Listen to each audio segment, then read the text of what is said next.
मिर्चल जिले के बुढ़प्पल में खातून ने जायदाद की खातिर सौतेली बेटी को कत्ल करते हुए उसकी लाश को दरिया में दफना दिया। 3 महीने के बाद इस जुर्म के हकायक सामने आए हैं। तफसीलात के मुताबिक पीना नायक की शादी 30 साल पहले हुई थी और उसे एक बेटा और बेटी थे और बताया जा रहा है कि साल 2003 में पीना नायक ने अपनी बीवी को तलाक दे दी थी और अपनी बेटी महेश्वरी को अपने ही पास रखा था।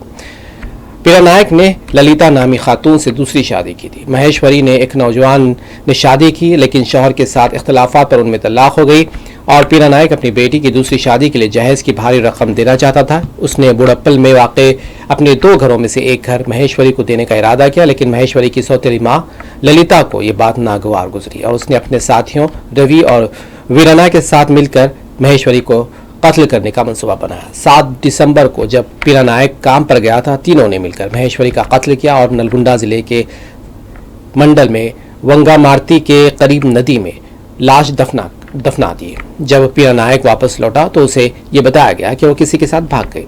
बदनामी के डर से नायक खामोश हो गया, लेकिन बेटी का 4 माह तक कोई पता न चलने पर पुलिस में शिकायत दर्ज कराई। पुलिस ने तहकीकात की है।